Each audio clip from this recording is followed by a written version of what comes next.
provocative, stimulating conference. This is our fourth and final day. And this is an open session, which I would call it the agora of the conference, in the sense that it's open in terms of topics and discussions. We have 5 speakers. The 5th is we're waiting for him, but we will start with the 4 respected speakers available for us now.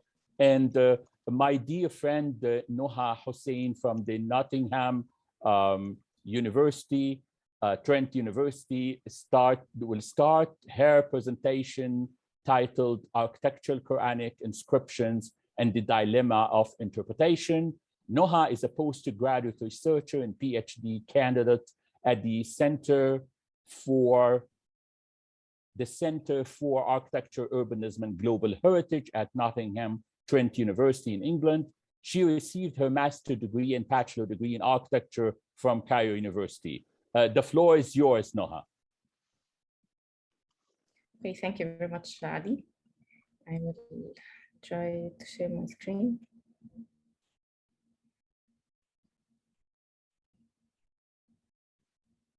You can see my screen now? Yes, go ahead. Okay. So hello, everyone, and thank you for joining our session today. This study is actually part of my thesis. I've conducted the study in a very early stage of my research, which is about the role of Quranic inscriptions in mosque architecture in the West. So this is more like a literature review of what has been written about Quranic inscription in the field of, in all the disciplines or the fields, mainly in the Islamic art field. So I'll try to be less boring as possible, and try to introduce the topic in a more illustrative way. So I will first. This presentation is made of 2 sections. The first section is I will be introducing the topic or the field of Quranic epigraphy in terms of its nature, in terms of its subject matters that intersect with the field. And the other section will be more about it will be like a scholarly. It will be the scholarly side of the presentation, where I'll be presenting the scholarly work and the scholars who have been who have contributed to the field. So basically, this figure or diagram shows the different disciplines, or as I said, subject matters that intersect with Quranic epigraphy. So I'll go through them very quickly, hopefully. So first, as its title suggests, Quranic epigraphy.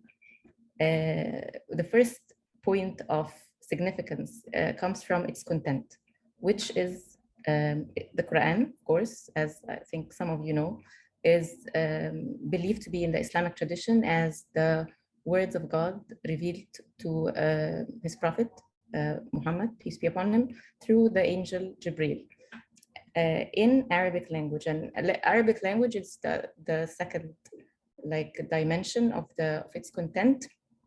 And you would see people interested in linguistics and paleology, for example, or the study of the ancient handwritings, interested also in the inscriptions of Quranic epigraphy. And this is actually a Nabatean script, which is believed to be the origin of the Arabic script. So the second aspect or subject is its form, which brings us to the discussion of Islamic art. And of course, the discussion of Islamic art is a big discussion, and it's somehow controversial in the way it's defined, but I will pass this part and move on to the Islamic calligraphy or calligraphy, which is in fact very particular to the Islamic civilization, or I would say, or Quranic civilization or culture, as Farouqi has described it. And you see how it crosses with the content or Arabic language, as well as the ornamentation, which actually has grown with calligraphy or has accompanied calligraphy along the way. So, and I will take this chance also to give you a brief introduction about Islamic calligraphy and how it started since 1400 years. So Islamic calligraphy is in fact started, as I said, 1,400 years ago, since the time of the Prophet. So it's actually believed that Sayyidina Ali, who's the cousin of the Prophet, is to be the first calligrapher. And this, what we see now, is called the Ijaza tree, or the authorization chain. You cannot just be a calligrapher. You have to be taught through an authorized teacher who has been taught by another authorized teachers who fits somewhere in this chain. And this chain or tree and the branching of the tree actually shows how Islamic calligraphy has spread in different regions. So you'd see, and it also explains why there are different schools of calligraphy, like in the one in the Maghribi or the Andalusian in Spain, and the one in Persia, in Iran, and the Turkish. So this is how it goes. And the idea of the isnad, or it's not a new, it's actually repeated system of authorization that actually similar, you can see it similar in other theological sciences in Islamic tradition, like hadith and so on. So as I said, it started as early as the time of the Prophet. So this is actually a Hijazi script that it's a parchment that has been found in 2018 in Edinburgh. It's actually the oldest, believed to be at the time of the Prophet.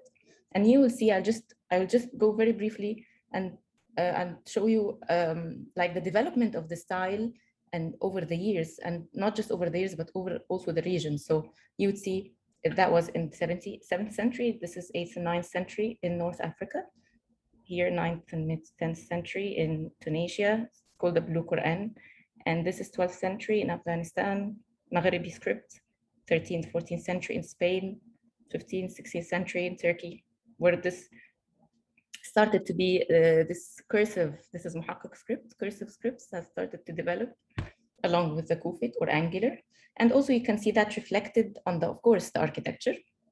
So at the top, you can see the first, or the earliest surviving example of architectural inscriptions in the Dome of the Rock in Jerusalem, Palestine, which was actually inscribed in the 7th century, which is quite early, so which is very early, in fact. And you see how it developed. So that was Kufic script. And the one underneath is 11th century in Iran. And you see how the Kufic has started to go with ornamentation, for example, here in Iran, 14th century. And of course, in Cairo. And this is actually very little sample of the Quranic inscriptions around the Muslim world. So moving very quickly to the location. So I have two levels. The architecture level, because I've chosen to study the mosque in specific, Islamic architecture, the mosque, which is considered the house of God. So imagine the words of God and in the house of God, how that would be. And on the, so here, for example, you would see that the relationship that you start to see between the calligraphy and the architectural elements or spaces, with the dome, with the prayer niche, and you could see it with the mihrab, or for example, with the minbar, even with the lamps, that they also themselves incorporate calligraphy. And on the urban level, this parchment does not show, that's not Quranic epigraphy, of course, but it shows the setting or the public setting that the calligraphy used to appear in, transforming it actually to what Arjen Barman has called it as a public text. So finally, we go to the contextual level, of course, all the aspects of a contextual level that in fact affects any kind of art and architecture. And of course, the perspective of time or dimension of time. So you'd see, for example, an entrance in Sultan Hassan 14th century, where the calligraphy is on the sides, in the recessed and in from the front, compared, for example, to the architecture of Cambridge Central Mosque, built by Julia, she presented a few days ago, which is actually inscribed by a calligrapher, the Turkish calligrapher, who is actually one of the very few final surviving calligraphers of the final master, Ottoman master of calligraphy. It's quite interesting, 21st century mosques. So now we've got to the more scholarly side, where I will be discussing the scholars, hopefully more than one scholar, that who discussed the idea of, or the field, or contributed to the field, as I told you.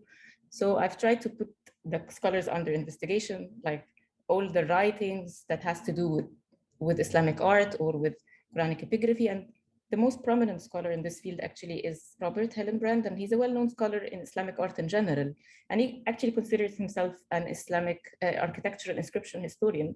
He then conducted two studies about Quranic inscriptions and monumental inscriptions in general. And Robert is British, but he's originally from Germany, and he was affected by or influenced by the ideas of Richard Ettinghausen's writings, which especially those related to iconography. And iconography is, if we define iconography, it's the study of the formal symbolism defined by cultural convention. So the idea of symbolism and culture, these two have played a major role in the way that has influenced Robert's approach towards studying Islamic art and Quranic epigraphy in general.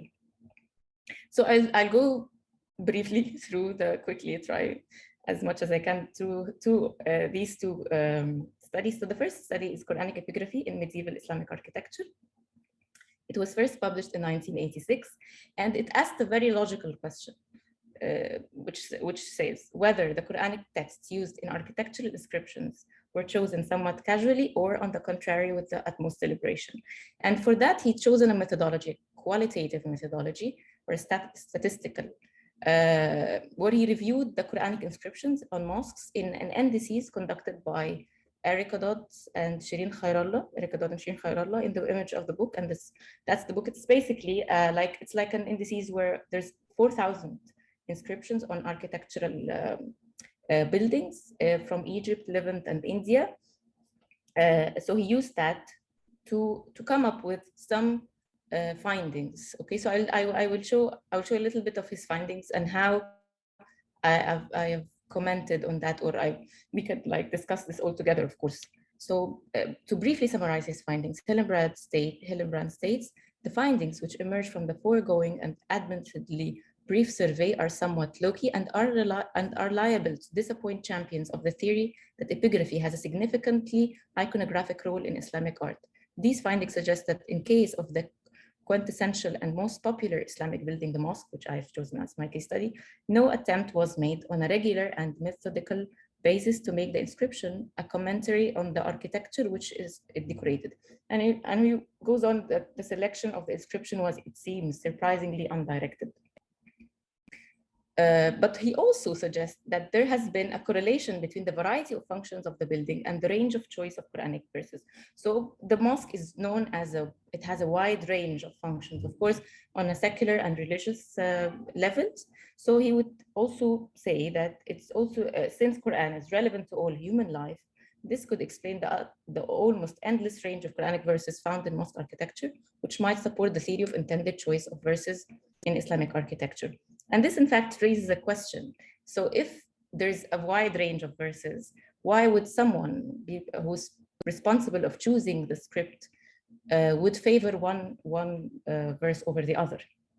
So I see two major limitations of his work, which I don't see, not alone, of course, but others also have seen that. So the first limitation is acknowledged by the author himself, that it lies in the fact that the statistical sample provided by these indices are not representative of the Islamic world as a whole. So he would, and through his work, he would say, of course, I'm not generalizing, but in fact, he does generalize in a way. So, and the second limitation lies in the use of statistical method itself while dealing with Quranic epigraphy as both a form of Islamic art and historical material. And another scholar was called, she's a well-known scholar, Golu Najib Oglu, and she's at Harvard University, and she's actually criticized that through her work and stating that it's, of course, statistical method it does not give fair do justice to the Quranic epigraphy, since it overcomes or oversees the particularities of each case. So to illustrate, I will give you a small example of what he's said and how we can challenge what he's saying. So for example, he would say that the Quranic verses were used merely as general pious statements and had nothing to do with the function of the building as a whole or any of its architectural parts. And he would mention the throne verse, for example, which is a very well-known verse on the Quran. And he would say no rationale could be drawn for its extensive use, the only available theoretical reason being that it exalts God in the most elevated language. But actually looking at the virtues of the throne verse, for example, opening any commentary book about the Quran, about this verse, you would see there's quite a big relevance between the throne verse and the act of worship, which happens 5 times a day in the mosque. So according to one of the scholars who mentions a hadith by the Prophet, peace be upon him, that actually saying or reciting the throne verse after each obligatory prayer, which happens 5 times a day, as I mentioned, actually has its own virtues. Like if you recite it, if you die that day, for example, you go to the I don't have, sorry, the script of the hadith, but or I cannot open it, I cannot see it, but you will go to paradise if you die that day. So that's a challenging, that could challenge, in fact, what Hillenbrand have stated. Okay, now moving on to the next study, which I'll try to go faster.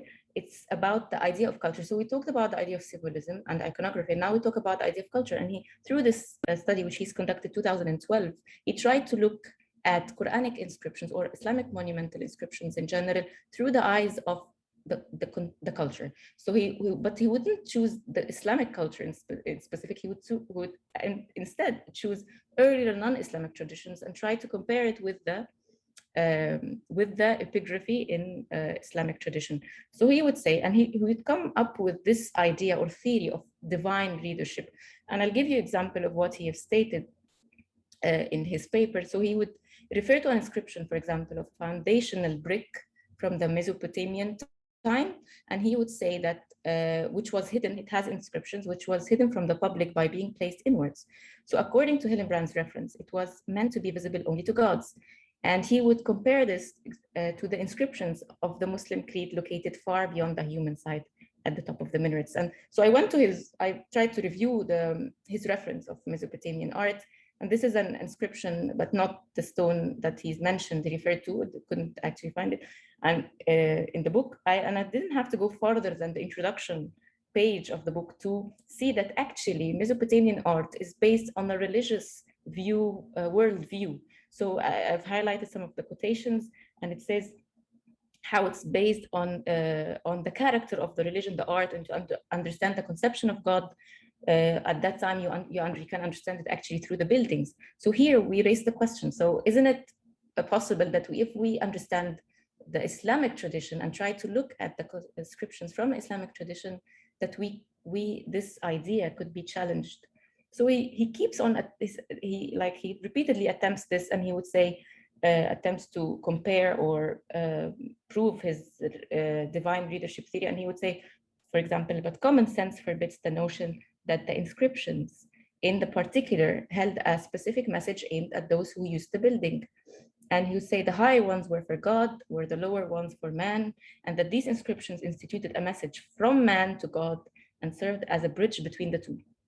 And in fact, this perception of the relationship of man with God is quite different in the Islamic doctrine. And this could be proven, like, for example, from a book by Al-Baghawi, for example, which is a 3 minutes, Noha. 3 Okay. minutes to go. Okay. For example, where he's commenting or trying to interpret a certain verse, where God says, Prophet, if you were asked about me, I am near, I respond to those who call me. And there are several incidents where the Prophet teached his companions not to raise their voices and that God is near. And so this perception of God and his relationship with his worshippers, it's quite different from one doctrine to the other. So this, in fact, for me, challenges the approach of Hillenbrand towards interpreting the Quranic inscriptions on the minarets. I'm not saying I have an interpretation for that, but there are other concepts in Islamic tradition that can, in fact, explain, like the concept of barakah, for example, and its implications. And so that's one point that could be raised in the discussion. So I'll try to go. I want to jump actually to his wife, because she completely adopted a contrasting approach from her husband. She's Carol Herbrand, and she's actually specialized in crusades, but she did one study about the Quranic inscriptions, and I find it brilliant because she had access, I believe because of her knowledge of Arabic language, she had access to Arabic chronicles and Quranic commentaries. So she tried to understand certain, she decided on certain case studies, unlike her husband, who was just did a qualitative or more of a or horizontal study. She chose a certain case studies, and she tried to understand through actually Quranic studies. And she, at the end of her study, she would highlight the need to approach the Quranic epigraphy through the eyes of or from the Islamic perspective, or through the heritage. So she, for example, wouldn't just look at the verse. She would look at the verse and examine the whole chapter, the verses that were like the prior verses and the verses that comes later. She would look at the Muslim commentators of the Quran books. So she would look at the chronicles and try to match the verses with the historical context. So what's the events that are happening at that time, and why would then she would try to ask the same question as her husband: are these chosen deliberately, or were they just chosen like casually? 1 minute, Noha. Okay. Can we go to the conclusion? Thank you. Okay, so a final, I wouldn't speak much about it. A final, this is the Ghorlu Najib Oghlu I just mentioned. And she did a very interesting study about comparison between the time of the Ottoman, the Mughal, and Safavid use of Quranic inscriptions. And she would use, for example, her approach included contextual and social and political sources, so she would, and religious sources as well. She would use the fatwas, for example, jurisprudential doctrines or ideas, and how they vary from one region to the other, and try to apply that. And she would find, for example, political connotations. So to finalize, in this study, I actually studied 7 scholars. So I just presented 3 very quickly, and you can see the 3 in the paper.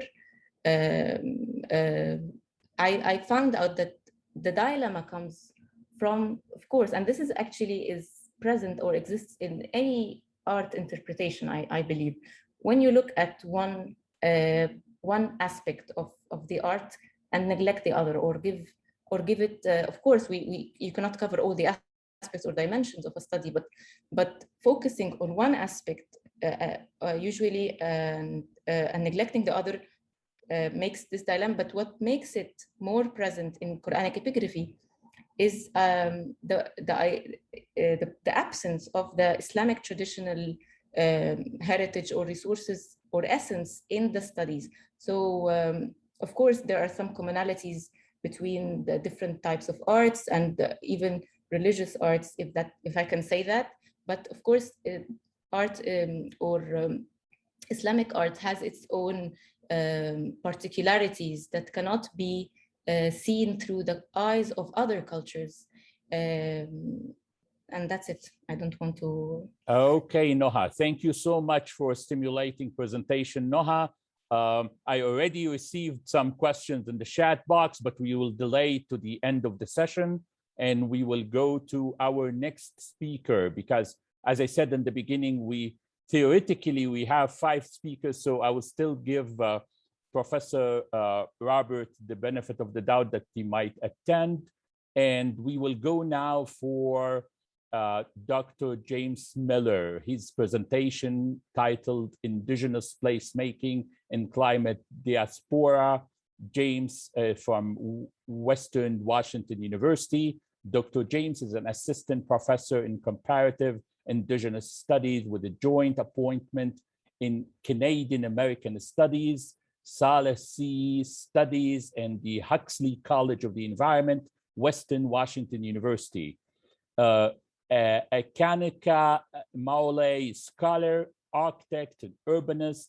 James is a director of a design lab, Ika Huna, creating Indigenous knowledge and building a resilient community through architecture and planning frameworks. Miller's most recent publications include Post-Disaster Recovery Through the Evolution of the Laku, a traditional settlement pattern published in the International Journal of Disaster Resilience in the Built Environment.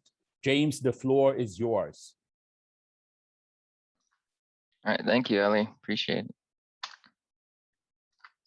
Just take a minute. I should mention that the most recent publication is this paper in the recent TDSR issue.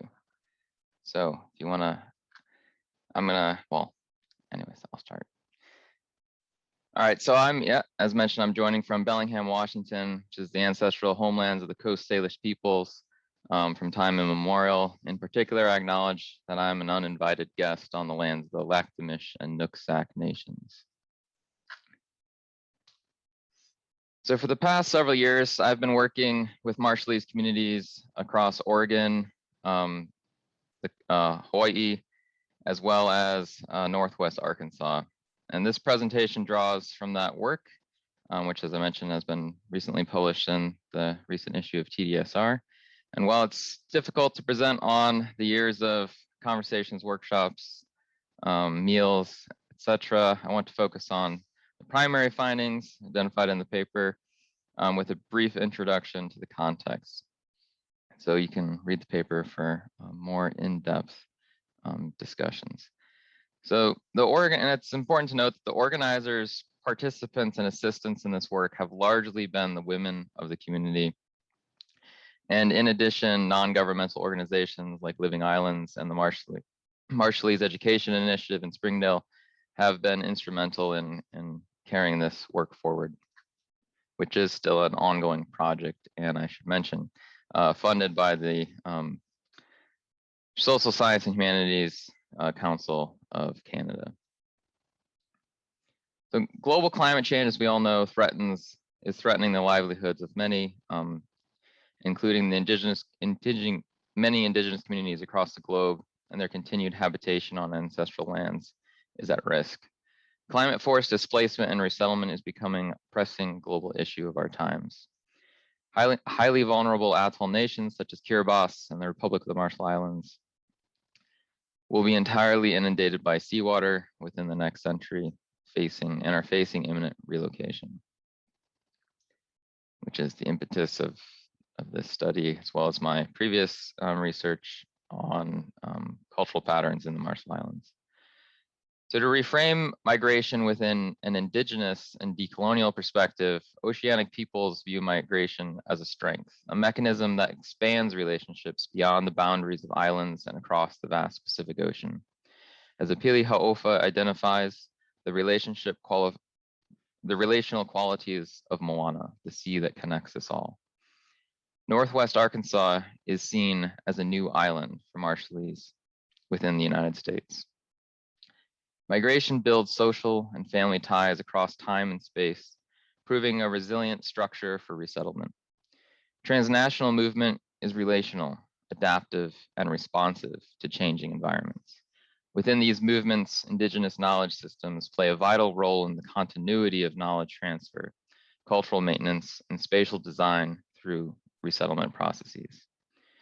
Studies by Tavita Oka'ili and Albert Rafiti, among others, speak to the role of indigenous knowledge within the social construction of transnational communities and their production of space.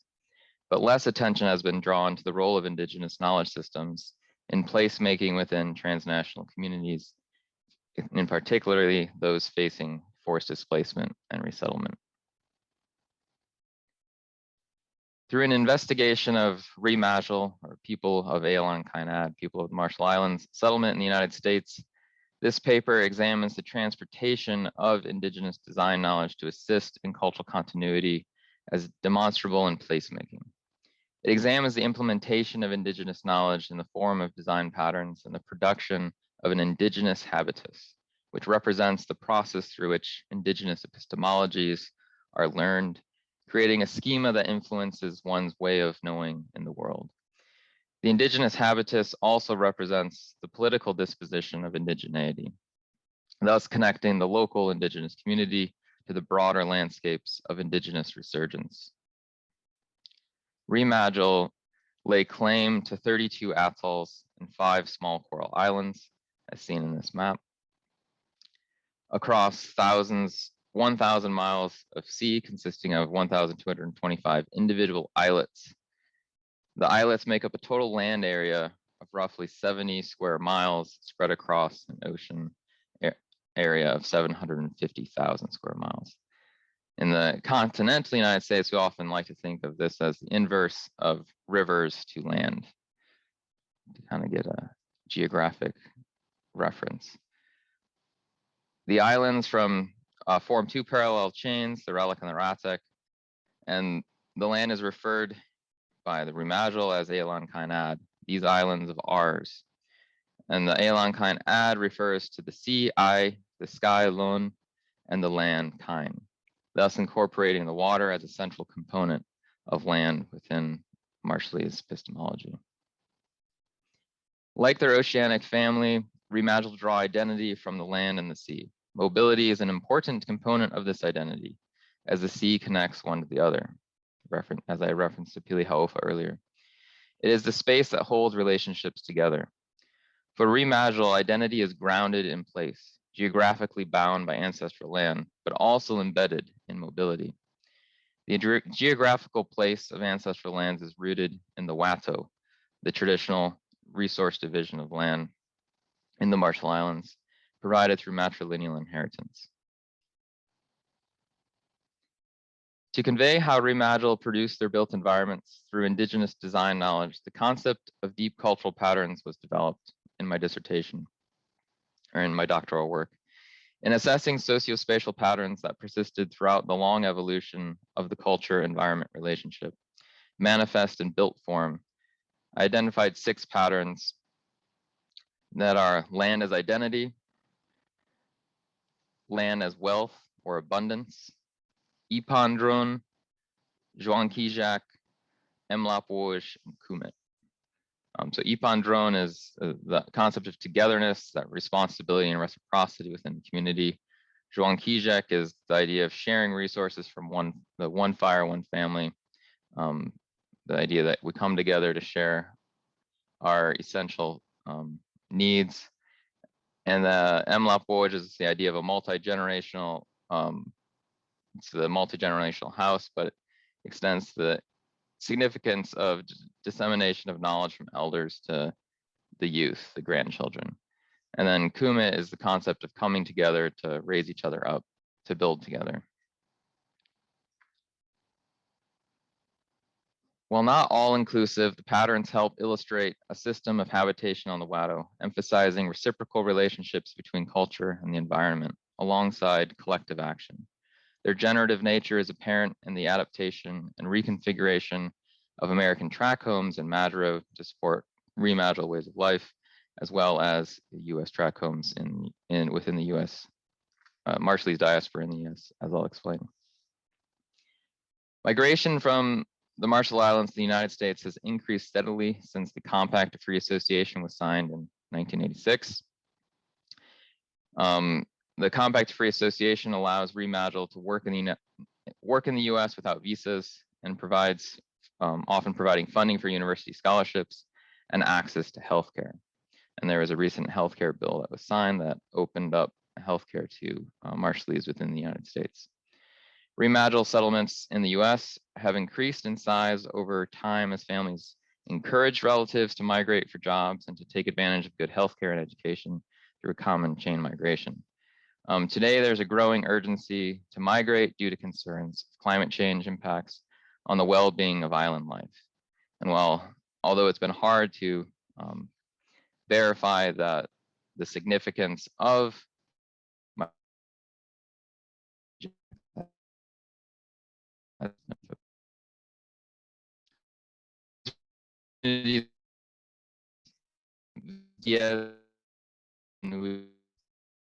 become a socio-spatial relation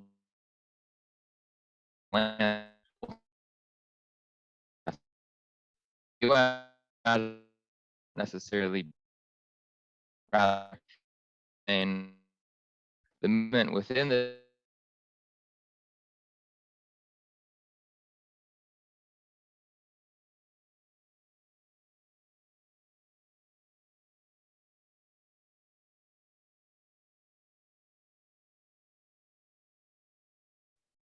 I think we have some technical problem with James.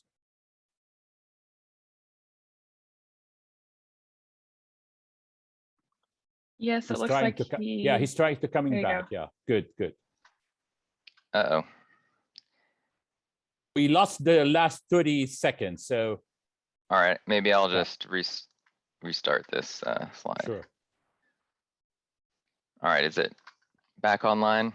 The one before that, the one before that. Oh, it's wonderful. Okay. Yeah, here you go. Okay. So migration from the Marshall Islands to the United States increased since the Compact of Free Association was signed following the departure of the Trust Territory of the Pacific. This happened really between the late 70s and the mid 80s, but the official date was 1986. The Compact of Free Association allows Marshallese to work in the United States without visas, providing funding for university scholarships, as well as access to healthcare. The Remadgel settlement in the US has increased in size over time as families encourage relatives to migrate for jobs and to take advantage of good healthcare and education following typical chain migration patterns. Today, there's the growing urgency to migrate due to concerns of climate change impacts on the well-being of island life. And the topic of climate forced emigration has been studied by Maxine Burkett and her team at UH Manoa. As Remadgel communities migrate into the United States, Vince Diaz and Kehaulani Kauanui's roots and routes becomes evident as sociospatial relationships anchor identities in ancestral lands while keeping communities connected within the diaspora. In the US, Remadgel families do not necessarily become place-bound. Rather, they tend to remain mobile. The movement within the diaspora reflects the movement within Elan Kainad itself across the islands. Families frequently move from the ancestral home on a remote atoll to the capital, Madro, and occasionally into the diaspora and back. This fluid mobility helps to maintain these transnational relationships. The three communities this study focuses on are the Big Island Marshallese community on Hawaii Island, the Oregon Marshallese community, and the Springdale, Arkansas community. In all cases, the concept of togetherness is evident as a central organizing pattern, or ipandrone, as a central organizing pattern of kinship-based relationships. So the Big Island Marshallese community is located on Hawaii Island, has three predominant areas. One is the Hilo community, which draws Marshallese from several atolls. Then there's the Kona and Ocean View communities, which predominantly draw Marshallese communities from Eniwetok.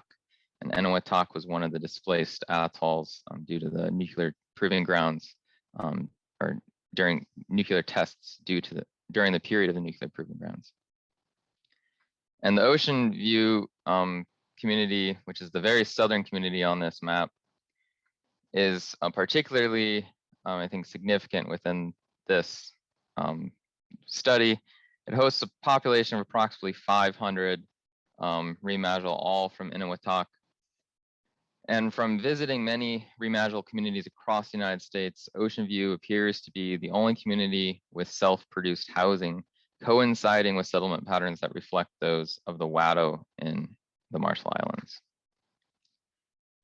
The second case study community is the Oregon Marshallese, located primarily along the I-5 corridor between Eugene and Portland, and then a second community in La Grande in Eastern Oregon.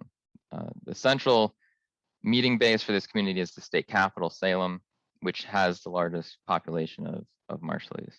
So this map of Salem demonstrates some of the dispersion that's typical of Marshallese families across cities, creating kind of several pocket communities. The dispersion is created through, again, that chain migration combined of clans combined with the economics of the rental market at the time of arrival, as well as those proximity to jobs in industrial zones.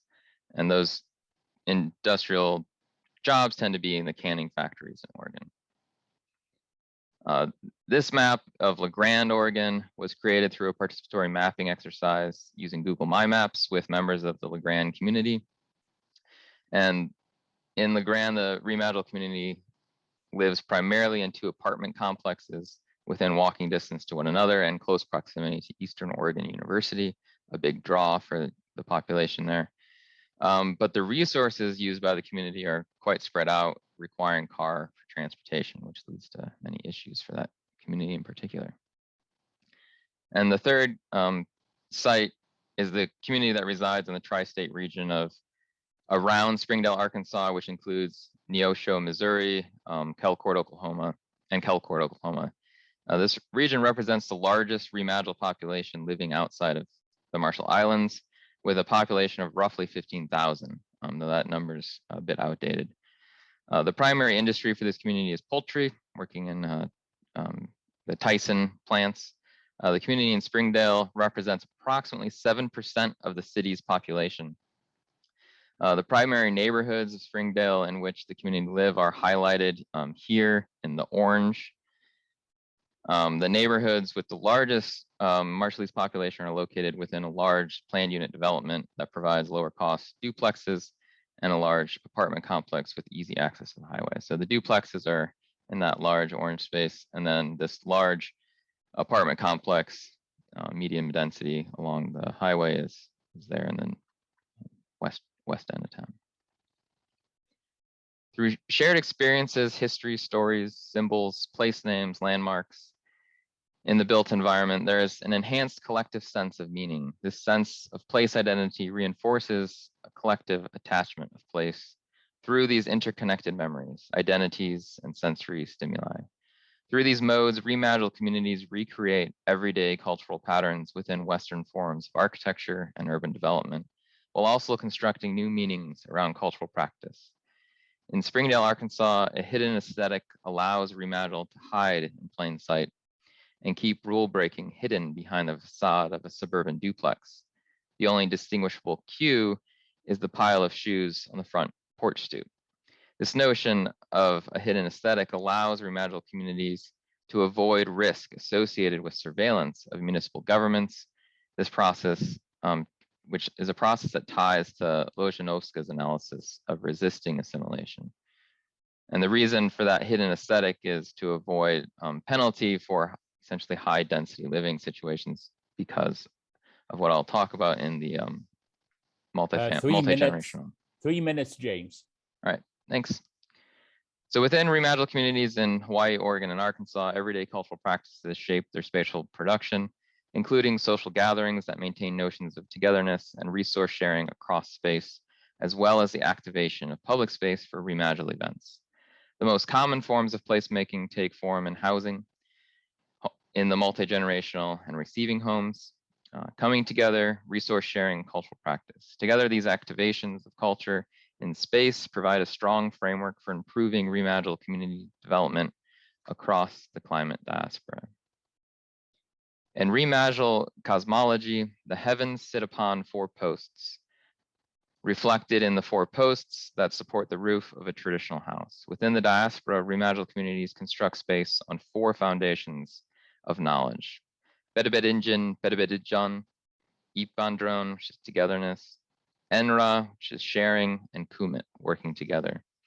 The construction of these 4 foundations of Remadel placemaking and diasporic communities demonstrate a transportation of indigenous design knowledge in support of Mana, or cultural practice.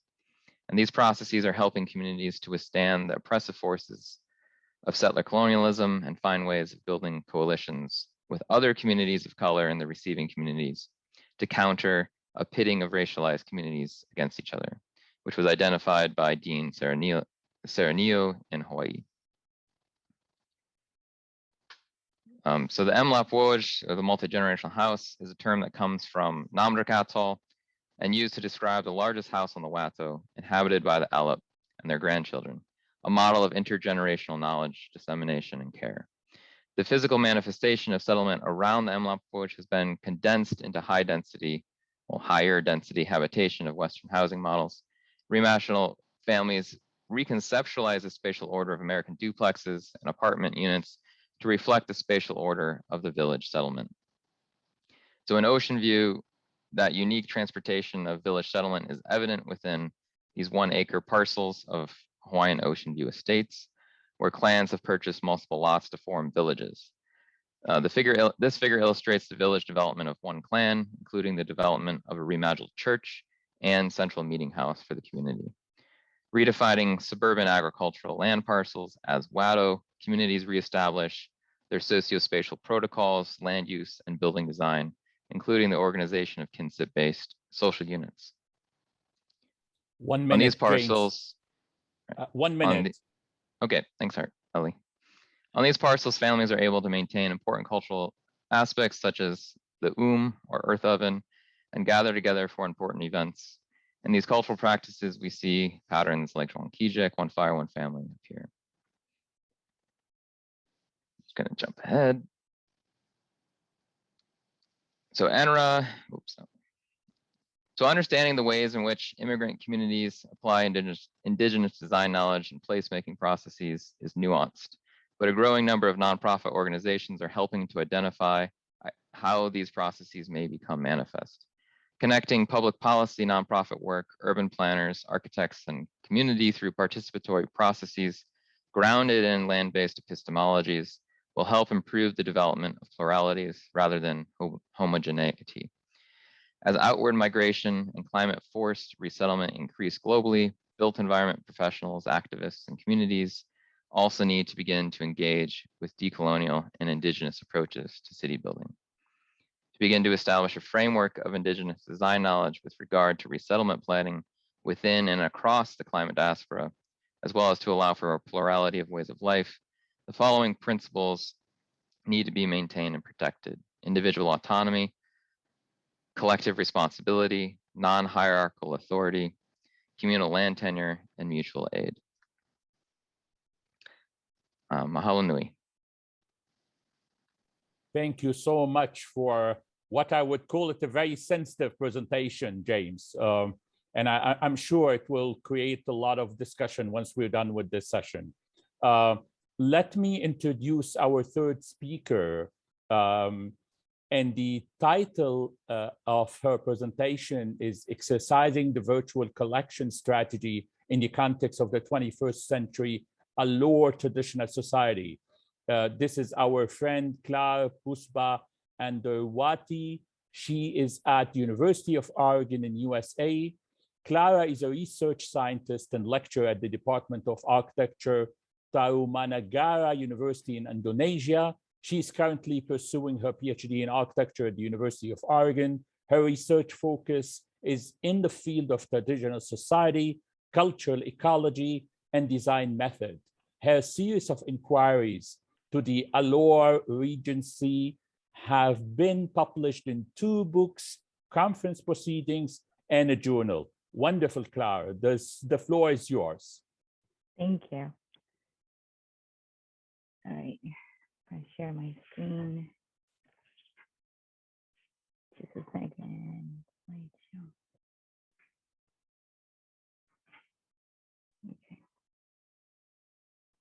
Okay. Good morning, everyone. And also I need to say good morning to my advisor, Mark Gillum. So my today's presentation, as mentioned by Ali, is exercising the virtual collective strategy in the context of the 21st century Alor Traditional Society. This is just to give some perspective. I'm presenting from Eugene, Oregon, and this place is located in Indonesia, 7,800 miles away from the place I'm presenting right now.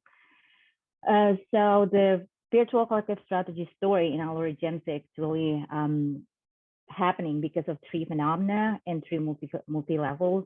First is global. Since 1990s, we know that there's an advancement of ICT, information, communication, and technology. People are more connected, information now very easy to produce, spread, and implemented. And we're familiar with internet. We cannot live with it. It's an access to everything, information anywhere, anytime, and it has created an expanded reality. And also very familiar with social media, of course, everyone. It facilitates affordable virtual interaction for business, education, entertainment. And the most important thing about this is it is a user-centered connection. So you as user can control the information that you want to know, you want to share on a daily basis. And then goes to the national phenomena. It's interesting that Indonesia is the world third highest number of Facebook users after India and USA. We got 140 million people, users of Facebook, so Facebook is very popular. These two phenomena in the global and national levels showing one, virtual and physical space have merged. And then the second one is the birth of an inclusive online community. Then if I take a look at in the local phenomena, our agency to date, the situation is actually, it's a rural area, very rural area, just like in the photo. With slow economic growth and then traditional society still living with subsistence economy. They're fishing, they're the food and also growing the food. They have poor physical infrastructure, both building and transportation. And also, on the other hand, they have a availability of internet infrastructure, which is interesting, even better than the physical infrastructure. They have internet cafe in the town. And many people there, they own cheap smartphones, and Facebook is extremely popular there. So this virtual infrastructure shows the opportunity to mobilize social actions and solve local issues. So the movement itself, the virtual movement itself, have the crux within three fundamental elements, which is the agency itself, named Zakaria Tapada. He's the pioneer there, a local guy, started the movement. We called him Mobi, and then Facebook and Geser, the movement itself. So I'm gonna start what this guy thought about Facebook. First, he was getting tired about waiting for the government's plan to improve his community. So he decided that time to grieve is up. He wants to do something and act. And then he looked at social media, the power of social media. It's time to connect, it's time to empower. And he believes that social media can accommodate social infrastructure, which is the key for an independent community development. So he thought that online community will give some kind of more democratic situation, and then can be run from anywhere, anyone, be inclusive. But it will need an agency. So he decided to be the agency 101. He trained himself to be able to operate Facebook basic tools, and then being consistent, militant in running and moderating the account on a daily basis. But he told me that never lose the moment to post, share, or reply something on the Facebook account, because timing is important in a virtual operation like this. So then it has resulted in the establishment of Geser in 2015. Geser stands for Gerakan Seribu Rupiah in Indonesian, and it means like 1,000 rupiah movement, which is in US dollar will be only 70 cents. The value of donation per person is that much. And then this movement actually served in a context of our agency, which is a rugged mountainous area with a geographically dispersed problems, communities. So it's harder for them to resolve the problems within this geographic context. But he really wants to nurture a self-sustaining mentality within the community. So creating agencies rather than helping, like he wants to create this sense of let's helping ourselves. And this project that he started got awarded by Kick Andy and national TV shows, a renowned one in 2019. He was awarded as a local hero. So what are they doing actually, this Gesar movement, the action? So they started from in-person initiatives in 2011 to fix broken bridge and roads. So that was the priority, through local crowdfunding and crowd working, just like in the photos. And then they moved the operation into Facebook in 2015 to create this kind of place independent collective space as an extension of the physical space. So it works highly efficient for handling multiple projects and managing those projects. Gesar account on Facebook is used for multiple levels or multiple phases of the projects, started from the ideation, discussion, fundraising, coordination, and publication among the friends. So we are not calling each other like members, like in an organization, but it's like friends. So very rhizomatic. And there are 4 features on Facebook that are very, very crucial to run this virtual space. First is add friends, which means, or translated by this movement as a tool to extend social network, create space without geographic limit, national, international, invite more crowd, welcome diverse agencies, which is non-hierarchical or rhizomatic. And then like button, intensify interaction. The function also to raise awareness, create excitement through the positive reaction, going back and forth, liking each other. And then comment button and the comment section as they are tools to exchange opinions, the place to exchange knowledge, enrich planning process, promote participations, exercise democracy between the members, between the friends, and tolerance, and also show contributions, although it's still virtual. And the last one that is very important also is the share button to publish updates, to build solidarity, to amplify the effect of the movement, extend the code stars. So it's not only stop in Indonesia, but it could be go internationally, gain the momentum and disseminate the ideas. So now, nowadays, Gesar Spatial Network of Actions, we can see how big is it now. There are 5 physical nodes across the nation right now. This is just national scope that I depicted here. There is some in the eastern part of Indonesia, which is Alor, Yunsi, and Kupang, which is the birthplace of this movement. And then it's expanded to Java, it's Java Surabaya, to South Sulawesi in Makassar, and Borneo also.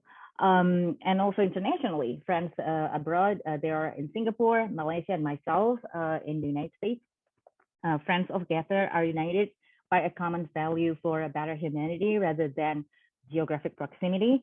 And just to give some perspective, since the establishment in 2015 to 2018, there were 30 cases solved already with 0 spending for workforce. And what the workforce is for, it's for doing this at least like 3 types of projects. For example, one is medical assistance for the poor. And then the second one is school renovation.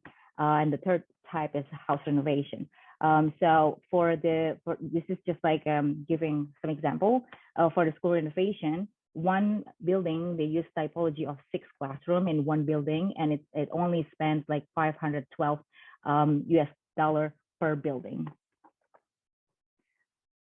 So what is it? How can this thing explain the relationship between virtual and physical space? Actually, what I found here is a connected, intertwined occupancy of between these 2 types of space. So if I look at one by one, for example, and then look at the connection. First, I'm going to the virtual space. It is the locus of pre and post execution of each project, and virtual spatial experience affects physical one, and it's of course happening vice versa.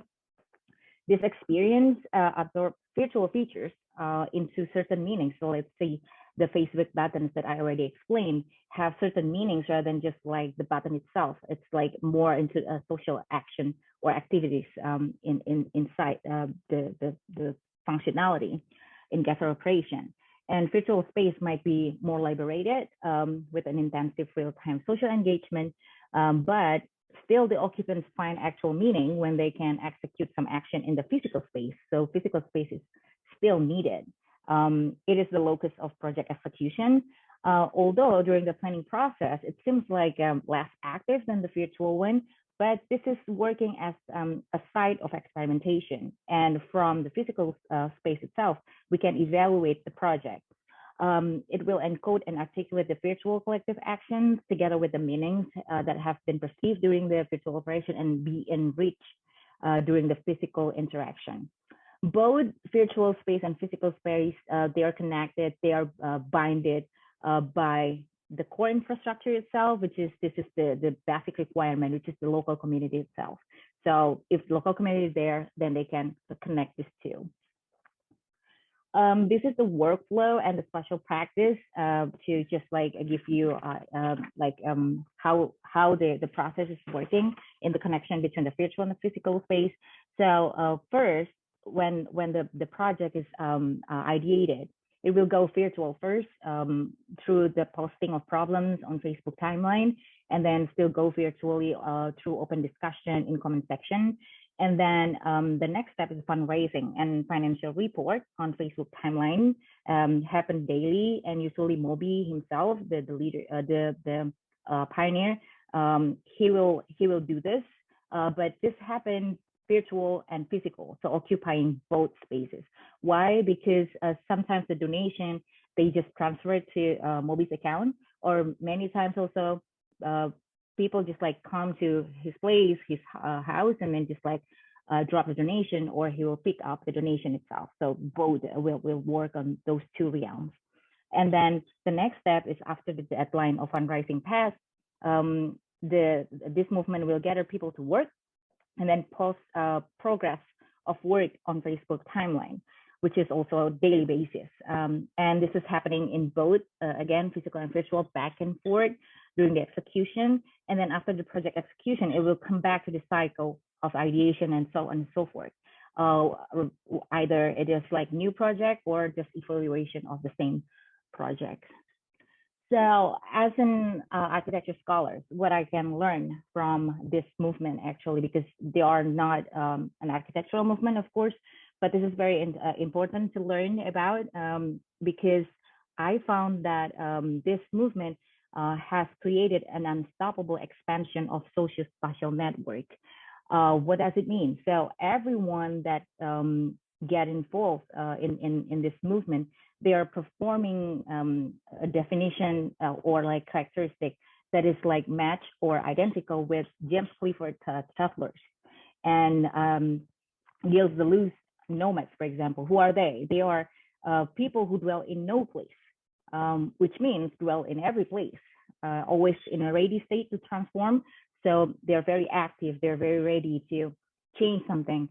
This is very organic motion, and there's small scale appropriation in comparison with government plan, for example, and solving a problem with a big scale plan, big money, big plan, but many times it didn't happen at all. So never happened, never, the plan is never realized. So actually this movement is actually an exercise of power by the people themselves. They raise and nurture community, their own power by harnessing the power of social media. So what happened here is actually an affordable and open access social activation and community empowerment. And interestingly, it's like cost-saving things, more efficient economically. And it's very important for them because they are suffering from poverty. So they have to reduce very much the physical movement between one place to the other in solving collective socioeconomic issues. So social media is like one of the key access for them to do betterment for their collective activities. And also this movement has given birth to resilient agencies. They come from heterogeneous backgrounds, many professions involved, like journalists, NGO workers, architect, myself, or like scholars, researchers, and many other professions, businessmen also, and they do, or they give different contributions and non-membership status. So it's very rhizomatic again. And then what about the spatial practice? This is showing an alternative of spatial practice. The practice itself results in what I call relational space. What is relational space? It is a mutual appropriation of social practice and spatial practice, allowing multiple resources, multiple potential, multiple power work in a combined force to achieve collective well-being. So actually, that's all that I can present today. Thank you for joining me. And if you have time and you're interested in knowing more about their movements, please visit the Facebook, the YouTube page, and the website. Thank you. Clara, thank you so much. You still have 5 minutes. Is this your picture with Mr. Zakaria? Yes, yeah. Can you tell us quickly what was the story of this picture?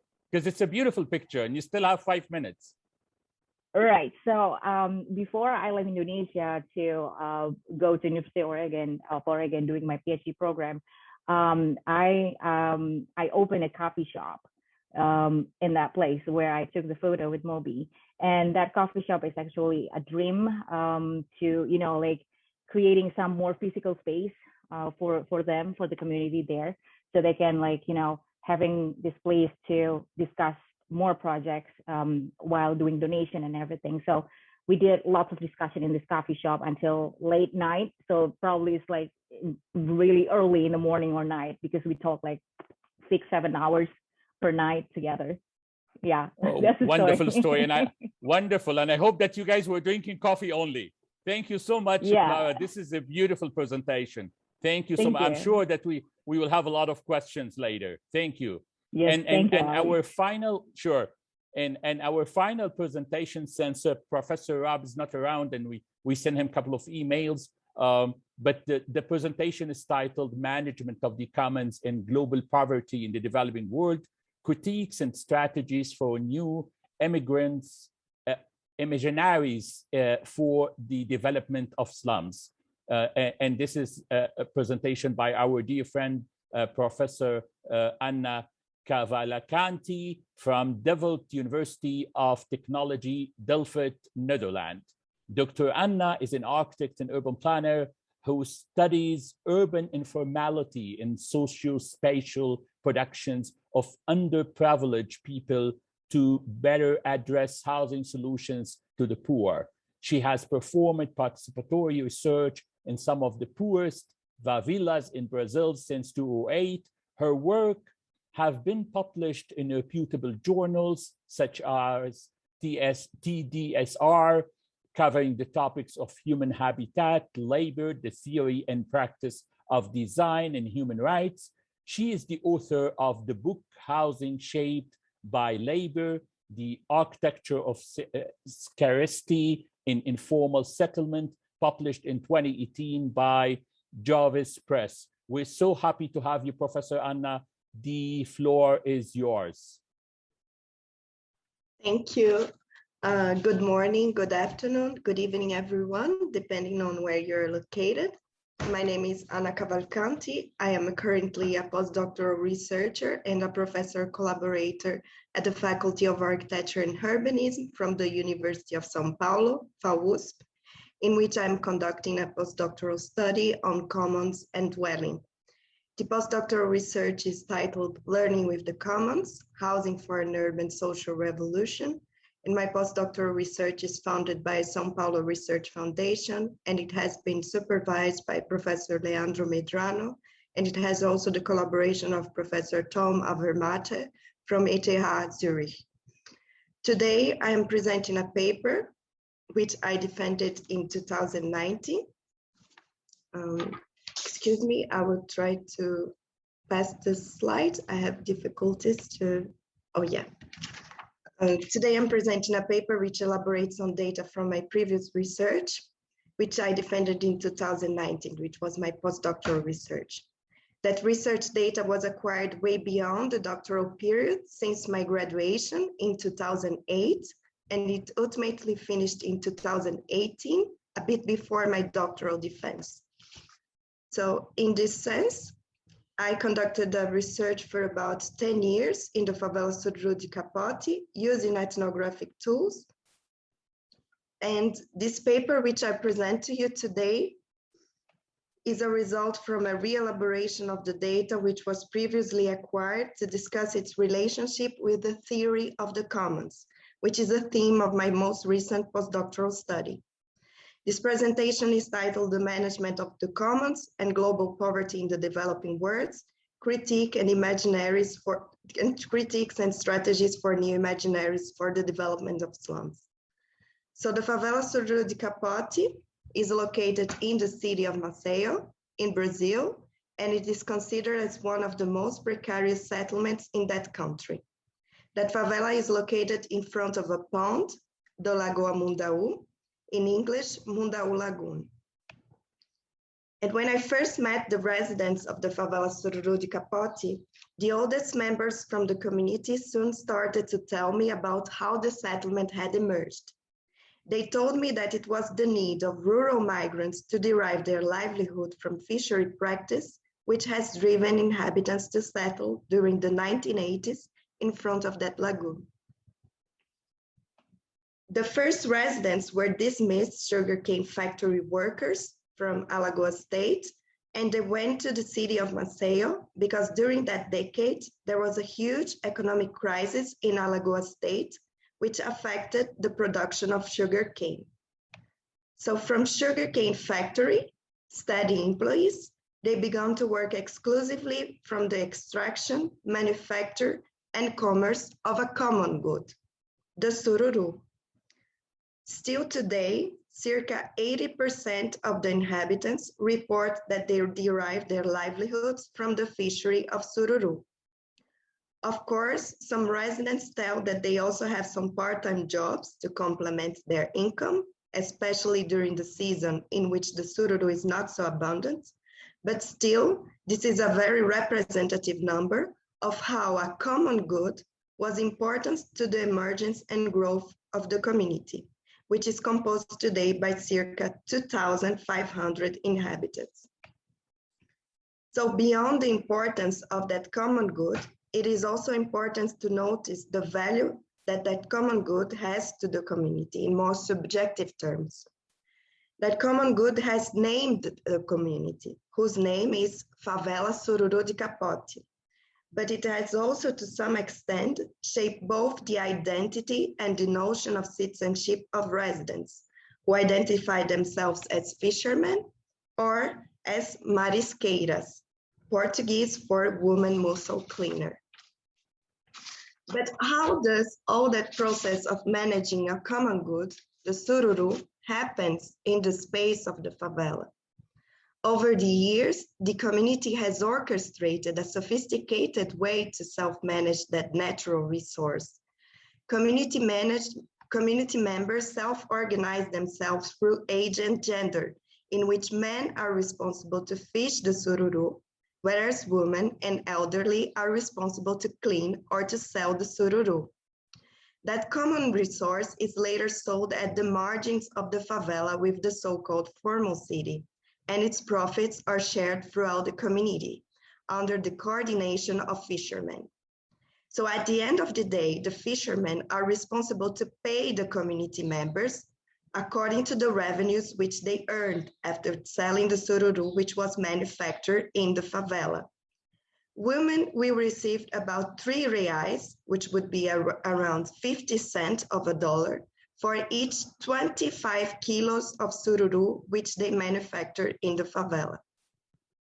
Sellers also received payments according to the amount of sururu that they sold, which is sold per around 8 reais, which would be $1.5 for each 250 grams of sururu, which is sold. The sururu is not sold in the community.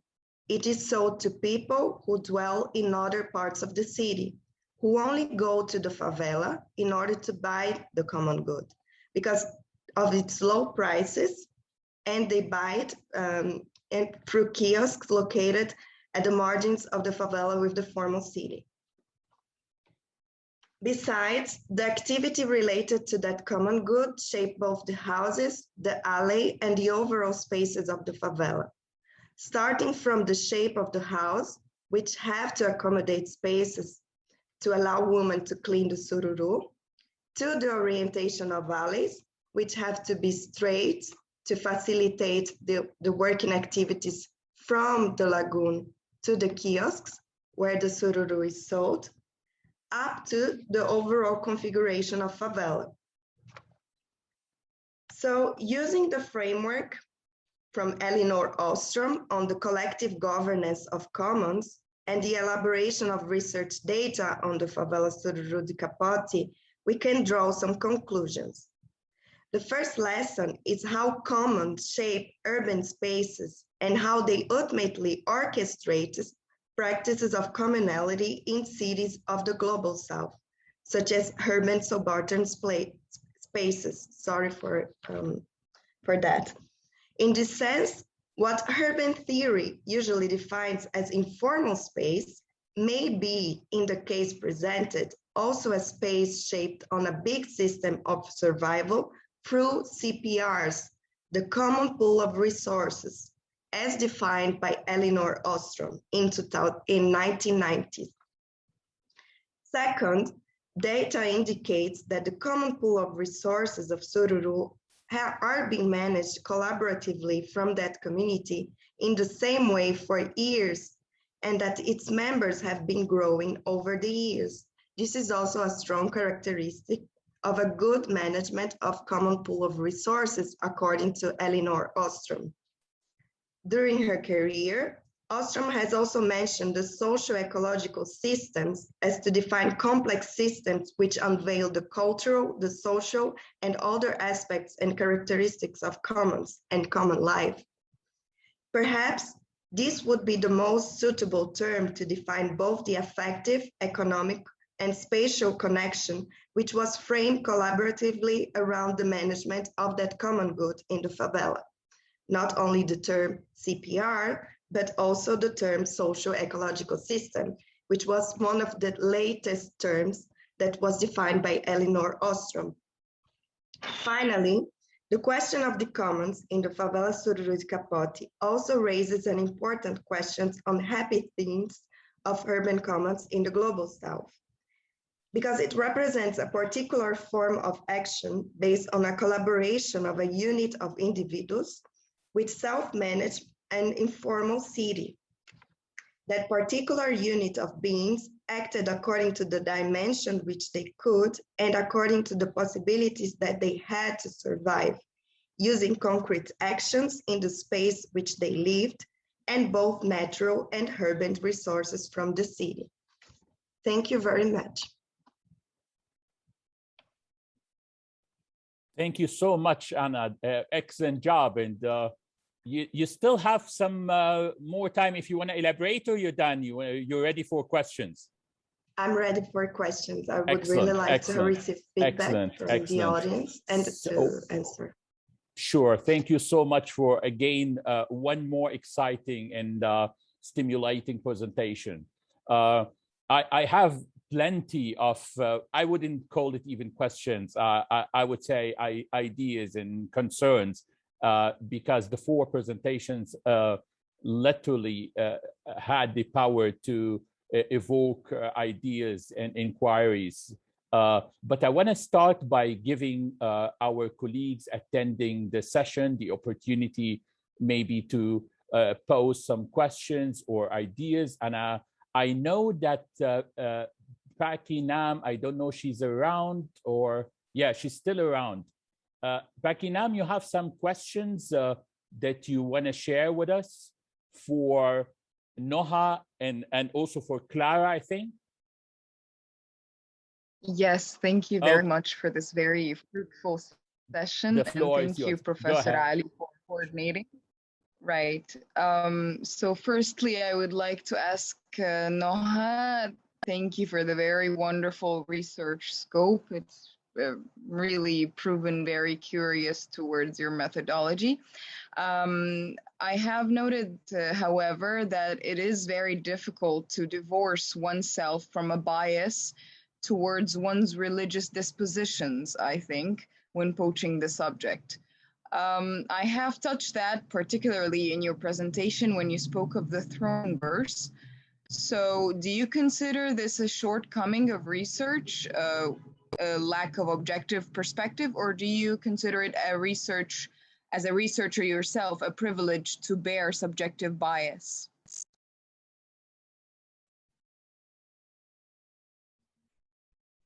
Thank you for your question. In fact, I have considered writing like a whole section about this in my thesis, about the idea of being myself a Muslim, and even that, because that really I noticed affected because that study or the presentation was actually a very small part of my research.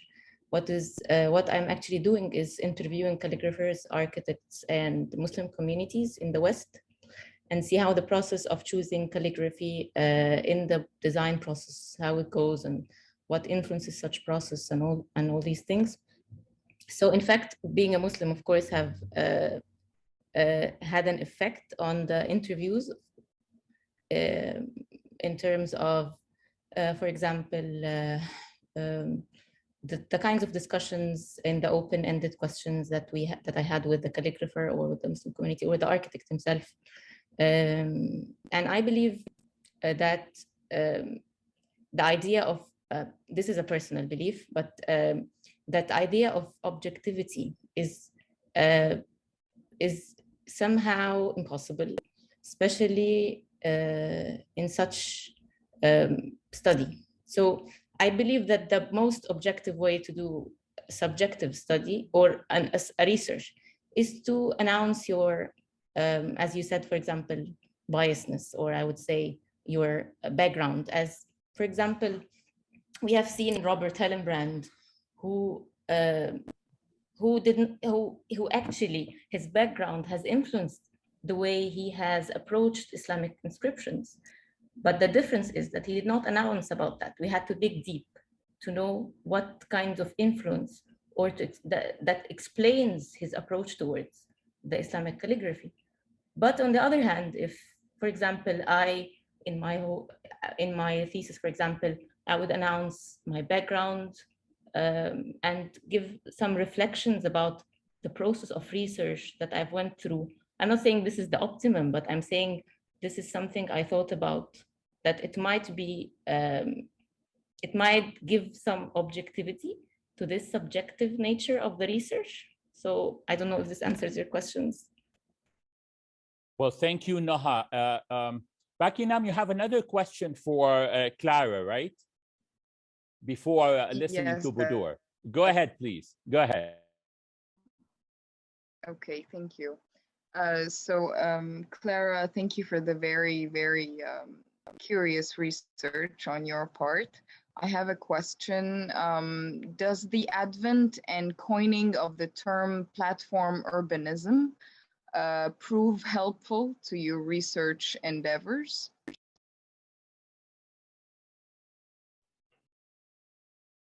Ali, can I start talking? Yeah, absolutely. No, you don't need a permission here, Clara. Okay. So I need to make it clearer, actually, because I noticed that I didn't mention any term about platform or urbanism. Can you explain a little bit, Bakinam, like what do you mean with that? I think she's referring to the term that you have used in terms of the relating urban issues with the digital platforms. Is this right, Bakinam? Yes, specifically, yes. Thank you. Okay, so is the question like how does like a virtual and physical space that I investigate related to urbanism platform? Is that the question?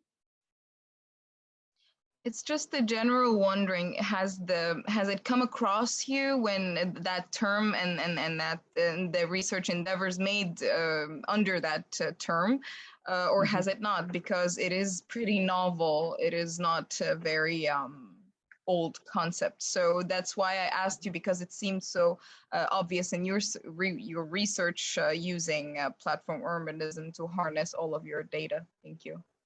Yeah. Great, thank you. So actually, I can't say this is like a study in urbanism, because actually the place is very rural, like what I show in the photograph I posted on the slide. The thing is, like that moment when I moved, so I live in Jakarta in Indonesia, lots of urbanism problem and everything, but I think like in Indonesia, the thing that is not touched yet by the researcher is in the rural area. That's why then I went to the rural area. But when I spent like years, and so many years I spent to figure like what is the role of architecture, what we can do to help rural communities. And I figured that actually, because they're getting used to it, they're getting used to left behind by the planning that is focused on the urban setting. They then trying to, you know, like there are some kind of two position in the community, in the Nisrundal community in our agency. Most of them, they are like still waiting for the government plans, actually, physical development, building, transportation, road infrastructure. But then when let's say 5 years I didn't come back, and then 5 years afterwards nothing happened. So this guy that I introduced, Moby, actually, he started it, and then now he started in 2011. But now when I came back the last time, 2019, many young people, they are the local community, youngster, they are inspired, and then they form more and more and more, you know, like groups. And then every project that they have to deal with, like for example, school renovation or something like more into that need construction things or buildings, they'll be like connect just for that event. And then out of after that event, they're just like dispersed again. That's why I watch myself witnessing how the Deleuzian rhizome is like really happening in front of my eyes. This thing is not really easy to get done in city setting, in the urban, like in Jakarta, because there are too much limitation and like too much control, too much eyes watching them. But in rural area, because nobody cares, like so you can do whatever. So it's like a big opportunity to develop from, you know, independent actions, actually. Thank you, Clara. Very, very interesting. Dr. Budur, you want to share a question with us here? Sure. Yeah, hi. It's just not a question. It's more like a remark or an observation or a conclusion of the whole conference. For me, it feels like the social media is becoming this enabler for many minorities, for many people who cannot raise their voices. We've seen it yesterday in Aliriza's presentation when he talked about women taking the social media to express themselves in Iran. When we saw the LGBTQ community trying to interact with each other and meet each other through the social rooms, virtual rooms. And with Clara's presentation, when they tried to reach the government didn't do anything. And then they took matters in their hands, went to the social media and made things happen. And then people started to realize the efforts. So it is just, and also in Egypt, remember, like 10 years ago, when people couldn't do anything with the government, and then they took Facebook and Instagram, and then things happened, things changed. It is just amazing. And I am fascinated with how a simple idea can change societies, and it becomes an emotional enabler. It becomes a physical enabler. It becomes a societal enabler. It's just fascinating. And I'm so glad with all the amount of presentation being presented today, and especially with Clara, and her presentation is very nice, and the graphics are amazing, and she's very precise in her points. So thank you, and thank you for giving me the chance to say that.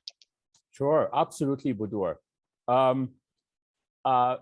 I think I cannot see any more questions in the chat box, so people may be warming up, and I will use the opportunity and enjoy my dictatorship attitude by asking my own questions. Wow, I'm happy for that. Finally, I can pose questions. But actually, they are not questions. I was really enlightened by the 4 presentations, and I want to start like vice versa. Instead of the first speaker, I want to start with the very last speaker, Dr. Anna. I really enjoyed the presentation, and again, very similar to Clara and James in the sense that these are very emotional narratives that are so connected to the local community and the indigenous groups and the marginalized groups and so on. And I loved Anna, in one of your wonderful slides, the one where you're stressing the relation between the CPRs and the socio-ecological systems and space production, where you use some images with the overall axonometry, or maybe a 3-dimensional sketch of the whole setup.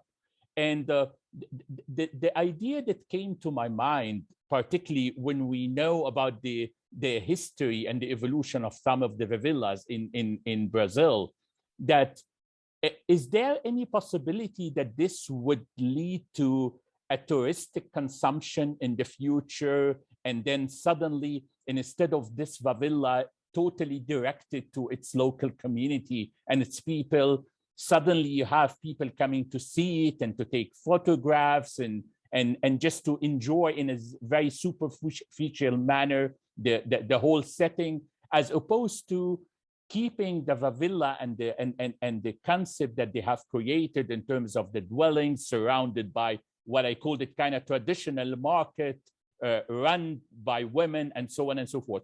To which extent you feel that they will keep the authenticity of the place as such? Thank you so much, Anna. Thank you for your question. I guess it gives lots of room for thought. Actually, this is happening.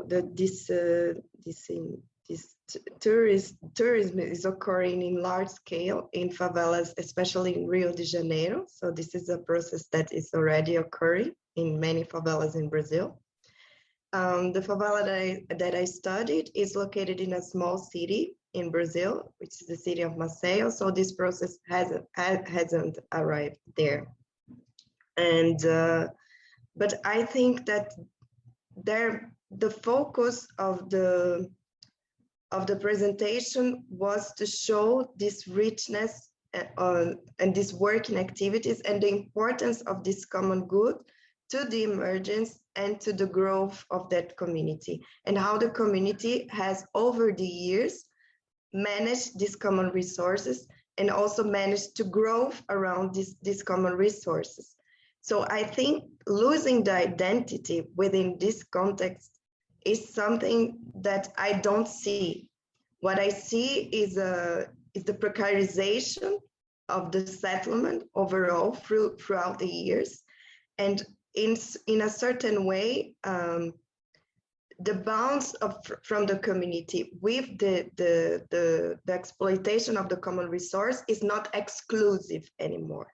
So in the beginning of the formation of this settlement, the working activity with the common resource was exclusive to all the community.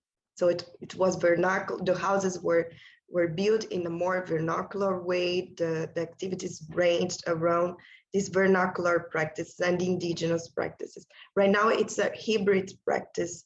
The inhabitants have part-time jobs. They could be hairdresser. They could be working in an office in the center of the city, but they also work with this activity, with the common resource. So in this sense, that complies with the theory of the management of the commons from Elinor Ostrom and the rules that she established for the good management of a common resource. Even though there have been an hybrid this activity is not exclusive anymore, these practices have been maintaining. So I don't know if these practices will be harmed in the future, and to which extent. But to the data that I've got until now, I don't see this happening, because this activity ties the community, ties the practices from the community, and ties the cultural rules, ties the production of space. So I hope that I could answer your question. Oh, yeah, absolutely wonderful answer. Thank you so much, Anna. Clara, I'm so excited about the notion of the exercise of power and how we use the social media to do that, and particularly the notion of community empowerment. And when you were sharing with us your wonderful presentation, I kept on thinking about my very last visit to Jakarta in 2019, where I witnessed a huge debate related to moving the capital from Jakarta to another location I'm sure that you are aware of, where a lot of environmental assets and local community groups and indigenous people will be substantially hurt because of that. So my question or my concern, why the heroic narrative of Mr. Zakaria, Mr. Moby, was not seen as a source of inspiration in a national issue like why our environmental assets and our indigenous people will be totally marginalized and displaced just for the sake of getting a new capital. I would highly appreciate if you can shed some light on that in light of your wonderful presentation. Thank you, Ali, for the question. Well, to be honest, I didn't follow the update of that, but I know that the capital is planned to move to the Borneo, actually to Kalimantan. So it's a middle in the country. So I think there are like three parts that you asked from my presentation. First, the exercise of power, and then community engagement, and about the removal of from Jakarta to Kalimantan, the new capital. So I will try to answer the first one first, the exercise of power. So this is continuing what my previous explanation for the first question. So I saw that like I live in Jakarta or in big cities for almost the whole life. And then I don't have any relationship, like personal relationship before with people of Alor, but because I was a student, undergrad student architecture in University of Indonesia, and we have this kind of annual program to visit a rural area and learn from traditional settlement in a rural area. And I just like stuck with the kindness of the people and how they living close to nature. And like I said, they still live, grow their own food. They have their cycle, through the 2 monsoon system. Like during the dry season, they will just go to the sea, and then during the rainy season, they will go to the field, grow their own field. So actually, they're not really relying on monetary system to fulfill their needs. But then because the economy is like change, like everything, like all of the consumption, food and everything come as a commercial things to sell and buy, and like everything is just changing there, and they are now like struggling in between these two types of living. But the thing that I saw like problematic, like fundamentally problematic, is they are left behind. And the problem with Indonesia is probably it will connect with your last question about the moving the capital. Is if this based on my own observation, not on the data, but this is my own personal observation. Indonesia, the government, they don't really care if a region they don't have resources like mining, for example, or forest. They'll not really care about the people themselves.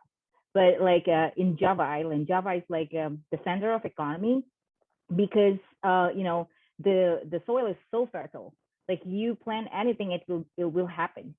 So because of so many resources in Java, they like like they develop it. They take care of the people. They take care of the human resources, the natural resources, and everything. But if the government think like, oh, this place is not really good to develop our national economy, then they just like kind of abandon it. And that's why I see the people is like so desperate with the situation. Years and years and years passed, nothing happened. But this person, Zakaria, or I call him Moby actually, he was like, okay, I'm a local member of this community, and he actually works for WWF, the non-government panda organization thing.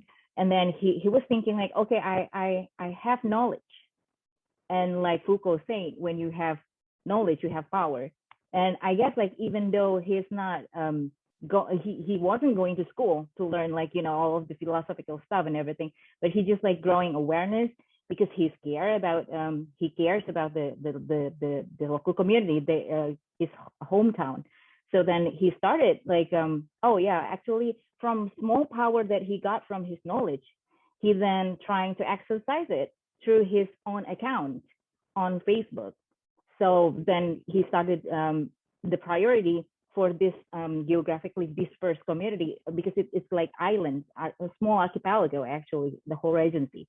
So he thought that, okay, I want to help people how to do that, but because I'm only one person and so many people need help.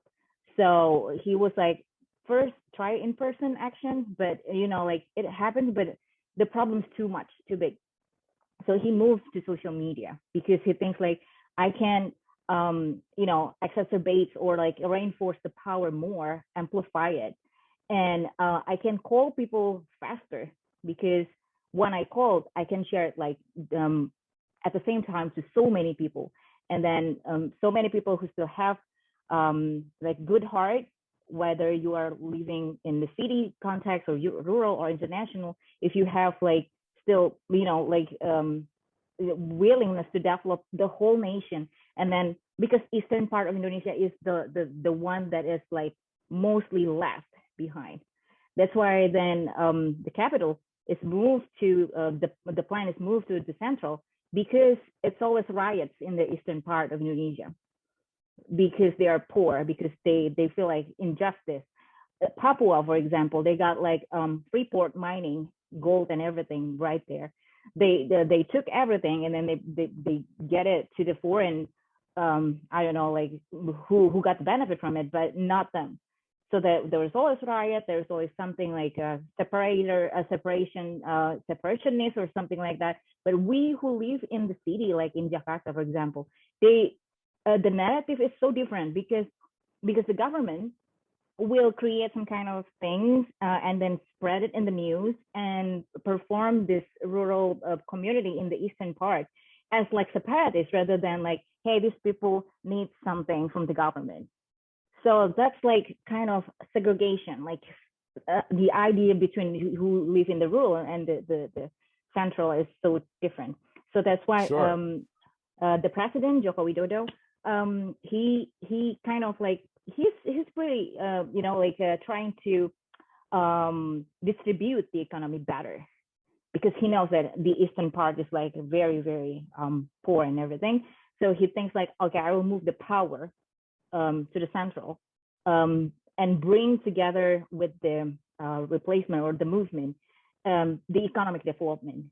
And that's why that way the eastern part can have like something accelerated in their development. But also one thing I have to mention, Ali, here, Indonesian, like the big illness in Indonesia is corruption. So that stops everything, including why now we are becoming the epicentrum for the variant, because like many projects to cure people and everything, it's the corruption itself. So that's the thing that also wants to be broken by the local community in eastern part, and they start with like small ripple, rhizomatic, and connect. Sure. Thank you so much, Clara. I still have a question for James and Noha, but our president raised his hand, so I cannot dare to stop him.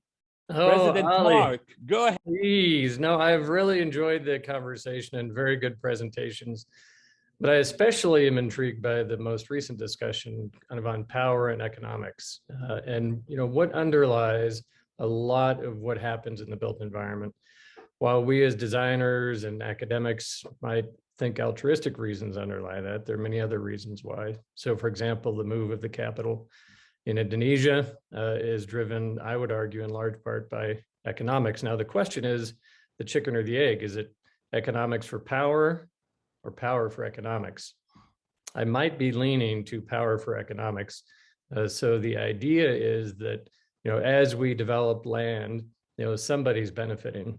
So I think as researchers, we need to dig deeper and find out who are those that stand to benefit from these type of moves. I'm going to share my screen for a minute here. And I just want to ask the question, what is colonization today?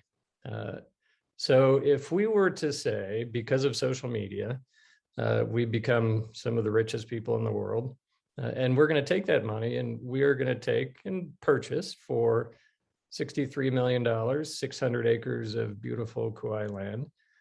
Is that colonization? Is that economics? Is that power? Is that something that we have enabled? Clara, you just mentioned the use of Facebook. Every time you click on Facebook, you're contributing to Mark Zuckerberg's, what some would argue, colonization of Hawaii. So there's an economic power, an economic equation under there that's driven in large part by what we do through social media. Now, you probably all have read about this and the controversy that this has stirred up. But I guess, James, I'm just going to throw out a crazy question. How is this any different than folks moving from the Marshall Islands to Hawaii and developing their village-like structure in Hawaii? Is that colonization? What is colonization today, James? So I think I would argue it has to do with the, again, power, but like Zuckerberg, I'd see as hegemonic imperialism, where it's using that economic power to displace local families, right? In these properties, there's a lot of contested land tenure cases due to the informality of land tenure following the Mahaley Act that King Kalakaua instated. And we'll see how those cases follow through. Whereas, and I think the big thing I think of is the relationship. What are the spatial relationships? Relationship to land, relationship to people. And if we use Hawaiian sense, what's your kuleana, your responsibility? So like kuleana, aina, aloha aina, your responsibility to the land, the kind of the sacredness of the land within your what we might refer to as literally your DNA. And thinking of the Marshallese example, is it, how does that fall within respect to colonization or colonialism? Where I would argue that the Marshallese are coming in, and there's plenty of people who will dispute me on this argument, but they're coming in from a point that is, in the spectrum of hegemony. They're the marginalized population. But of course, there's tons of conflict created coming into Hawaii, especially with Micronesians being one of the more recent immigrant groups and pretty high population. But within the communities, you see a lot of that kind of the land-based practices and the responsibility that's held to relationships as well as to the land. Now, I know, as I said, a lot of people will argue against me with, in particular, the responsibility to land. As some see it, there's an abuse of let's say generalized sustainability of use of or consumption and waste. But it's a very different, fundamentally, it's a very different relationship to the place that's established by Marshallese immigrants, a lot of them who have relationships with, familial relationships with local families or Kanaka families, as opposed to, Zuckerberg's, I think, very clear example of a hegemonic imperialist. I think somehow, it could be hegemonic environmentalism as well, because there are a number of environmentalists that are in favor of Zuckerberg's move, because he's pledged not to develop the landscape. I mean, certainly there are difficulties with access to public land and beautiful public beaches, as was shown on the bottom right. So I think we have to come to grips of the difficult balance, between environmentalism. I mean, I know there are developers that would love to develop this land at the density that the Marshallese are developing. And I think in part the Marshallese are developing at that density, not simply because of cultural practices, but because of economics. Bringing multiple families together on parcels is much more affordable in Hawaii, where some of the most expensive land in the world. So I think we have economics on the one hand, we have environmentalism on the other hand, we have desires for cultural sensitivity and authenticity on the other hand. And how do we as practitioners and academics balance all of these together? Because certainly some folks would say, hey, if we can take 600 acres and put one house on it, there's definitely an environmental benefit there, and then we're not putting utilities on. So how do we balance all these competing interests today? And I think your presentation really brought up some excellent questions. At the higher level, at the graphic level, I really loved your graphics, the details into the plans and the siting. So that was very nicely done. But I think all of these presentations brought up questions that are difficult, and we have to dig deeper than in part what we see, and wonder what is driving some of these decisions from economic point of view, a political point of view, and a drive to power.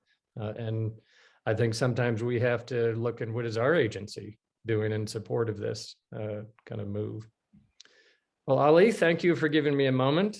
Sure, absolutely. And thank you, Mark, because your questions and interventions were so much related to the ideas that I want to share with James. So with that said, because we still have maybe 8-9 minutes, so I will go to Noha. Thank you, Noha, for a very interesting presentation too. And in one of your slides, you talked about the notion of the public text and how the Quranic verses are written on the external facades of mosques, and therefore people would read those and enjoy the meanings and also enjoy the art.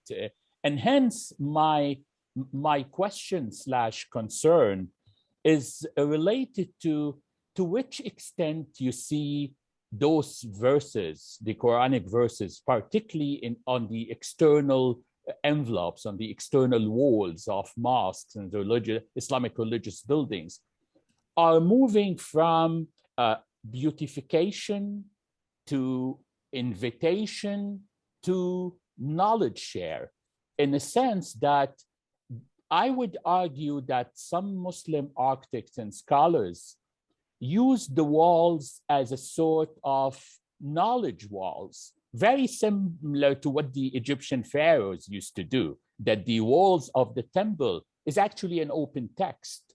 So do you subscribe to this point of view, or you just see those inscriptions as sort of a beautification or invitation to go into the building, rather than it's a knowledge shared for the public, even within going into the building? So it's more like an urban experience rather than only an architectural one.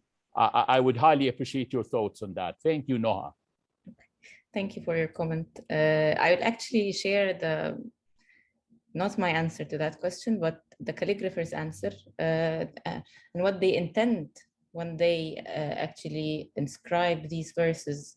So of course we don't have a reference to what the calligraphers used to intend in the historical, very rich heritage that we have. But since we have access to calligraphers nowadays, so they do intend to deliver some messages, whether it's a message from the Muslim community, or whether it's a personal, as you said, knowledge role that they intend to have when they inscribe those verses. So, and the historical, and I've seen that more in the Western context. So it depends on the context. Of course, some mosques would just use it as just decoration or as like it's a norm to have Quranic inscriptions in the mosque without deliberately choosing a certain message. But the idea of the Western context and this statement that the Muslim community is trying to give, with also the power of the Muslim minorities are gaining in the West in different contexts, like for example in UK and in other Western contexts where there's I wouldn't say power in that case, I would say more exposure that they started to have. So they do have, for example, I'm studying 4 case studies in the West, and 4 of them, they do have certain like statement that they want or a message that they want to share, and they use the Quranic inscriptions to share it. And when you compare it to an example from the history, you would see actually the contrast in the context or the position of the Muslims.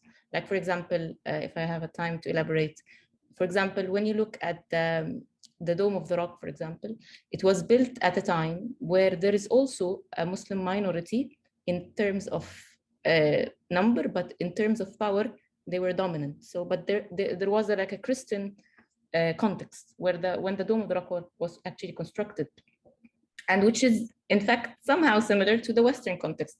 So there is a non-Muslim, I would say, a non-Muslim context in both cases. But when you look at the choice of the verses at the time of the Dome of the Rock, you would find it completely different than the choice of the verses now in the Western context. You'd see how, for example, the choices at the Dome of the Rock were very clear about the doctrine of the Islamic doctrine and how it might be, how it might challenge conceptions from for example, the Christian doctrine.